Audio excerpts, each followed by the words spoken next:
Hello farmers, welcome back to my channel. All of you good morning friends. ఈ video ద్వారా Anantapuram tomato market యొక్క stock information share చేస్తున్నానండి. So ముందుగా ఈరోజు date వచ్చేసి 13వ తేదీ అండ్ జనవరి నెల 2025వ సంవత్సరం.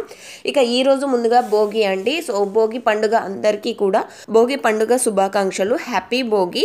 సో ఓకే ఫ్రెండ్స్, ఇక ఈరోజు వచ్చేసి అనంతపురం టోటల్ టమాటా స్టాక్ నిన్నటితో పోలిస్తే పెరిగింది అని చెప్పొచ్చు. ఎందుకంటే పండగ కదండి, సో అందరూ కూడా తీసుకొచ్చారు అని నేను అనుకుంటున్నాను. ఇక ఈరోజు టోటల్ టమాటా స్టాక్ వచ్చేసి 74,000 ప్లస్ బాక్సెస్ వచ్చిందండి. 74,000 ప్లస్ బాక్సెస్ అనమాట. అండ్ ఇది కేవలం స్టాక్ ఇన్ఫర్మేషన్ మాత్రమే. నెక్స్ట్ వీడియో ద్వారా ప్రైజెస్ ఇన్ఫర్మేషన్ కూడా షేర్ చేస్తాను. అండ్ ఇన్ఫర్మేషన్ యూజ్ అయితే ప్లీజ్ లైక్. Thank you.